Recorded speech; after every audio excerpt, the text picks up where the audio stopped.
चाचू ये लें दवाई जो आपने मंगवाई थी, सारी की सारी ले आया हूँ। बहुत शुक्रिया बेटे, अल्लाह तुझे खुश रखे बेटा। आमीन चाचू। वैसे ये शुक्रिया बोल के ना आप मुझे शर्मिंदा ना किया करें, मैं भी तो आपके बेटे जैसा ही हूँ। नहीं नहीं साहब बेटा, तू मेरे बेटे जैसा नहीं है और हो भी नहीं सकता। और मैं दुआ करूंगा कि तू उस जैसा बने भी ना। वो तो सुबह का निकलता है, रात को देर से घर आता है, सारा सारा दिन सारी सारी रात अपने दोस्तों के साथ आवारा गर्दियों में मसरूफ रहता है। उसे तो बाप की कोई परवाह ही नहीं है। अल्लाह ही जाने ऐसा कब तक चलेगा। चाचू आप ज़्यादा ना परेशान ना हुआ करें, उसकी वजह से इतनी टेंशन ना लिया करें, आपकी तबीयत पहले ख़राब रहती है। बाकी मैं कोशिश करता हूँ उसको समझाने की, इंशाल्लाह सब बेहतर हो जाएगा। मेरी तो आज तक उसने एक नहीं सुनी बेटा। तू अगर बात करके देखना चाहता तो करके देख ले, शायद उसमें कुछ बेहतरी आ जाए।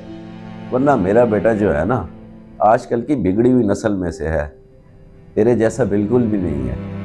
मैं तो कहता हूँ कि अल्लाह तेरी जैसी औलाद दे सबको।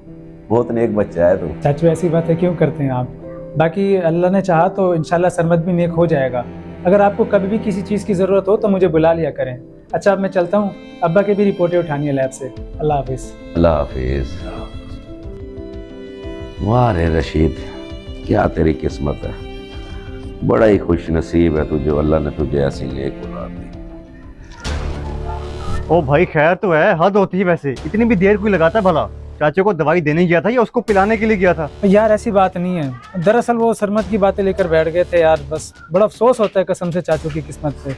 नौजवान बेटे के होते हुए भी घर का सारा काम खुद ही कर रहे हैं, माजूरी के साथ लोगों की मिन्नत समाजत कर रहे हैं।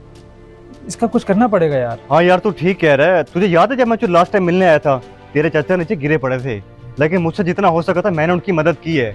खैर सरमद अच्छा नहीं कर रहा, कुछ ना कुछ करना पड़ेगा उसका भी।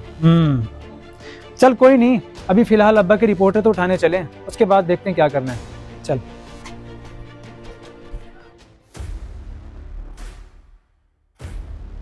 हाँ खाली हो गई? अबे तो फेंकना इसको। कब तक इसी सिगरेट पे गुजारा करते रहेंगे? कुछ बड़ा भी सोचा है कि नहीं? अबे हाँ सोचते हैं। वाह भाई वाह, माजिद चेक कर, वहाँ चाचा सलीम सुबह से लोगों से काम कहते फिर रहे हैं और ये शहजादा यहाँ बैठ के एंजॉय कर रहा है। हाँ तो मेरे यहाँ बैठने पे तुझे क्या तकलीफ हो रही है? ढिठाई चेक कर लड़के की, जरा से भी शर्म नहीं आ रही इसको। छोड़ इसे तू।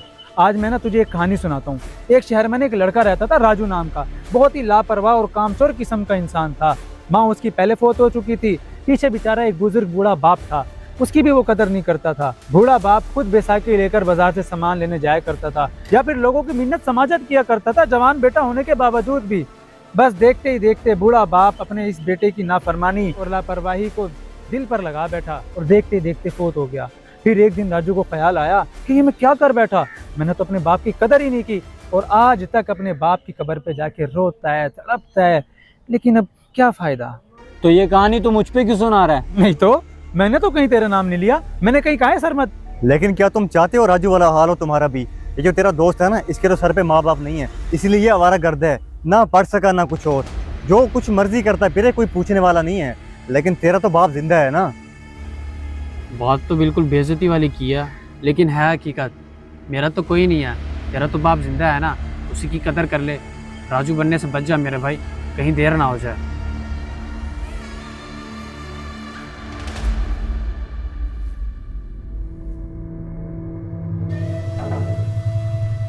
अब्बा जी आपने ये इतना भारी सामान क्यों उठा रखा? छोड़े से रखे, मैं उठाता हूँ। क्यों, खैरियत तो है बेटा? तुझे आज बाप का एहसास कैसे हो गया? इतना ज़्यादा वजन नहीं है, उठा लूँगा मैं। और तेरी तबीयत वगैरह तो ठीक है ना? अब्बा जी मेरी तबीयत तो बिल्कुल ठीक है, लेकिन मेरी अकल पर पर्दा आया हुआ था जो कि अब उठ गया है। तेरी अकल से पर्दा उठ गया है? कहना क्या चाहता है तू? मैं कहना ये चाहता हूँ अब्बा जी, मैंने आपको बहुत तंग किया, बहुत परेशान किया, नाफरमान हो गया था मैं। छोटे छोटे कामों के लिए आपको दूसरों की मिन्नतें करनी पड़ती थी, बस बहुत हो गया। आज से सारे काम आपके मैं करूँगा, फर्मा बरदार बन के रहूँगा, आपकी खिदमत करूँगा बस। बेटा तू इतने जल्दी इतना बदल जाएगा, मुझे तो यकीन नहीं हो रहा। या अल्लाह तेरा लाख लाख शुक्र है कि तूने मेरे बेटे को हिदायत दे दी। अच्छा हुआ बेटा कि तुझे अपनी गलती का एहसास हो गया, वरना अब तक तू जो कुछ भी मेरे साथ कर रहा था ना, कल को तेरी औलाद ने तेरे साथ यही करना था। बच गया तो मकाफात अमल से। चल अब इसको उठा के अंदर रख और फिर फिल्टर से पानी भी भर के ले आ। जब तक बाप जिंदा है ना तो कदर कर लो, वरना बाद में सिर्फ पछतावा ही रह जाता है। जय शाबाश।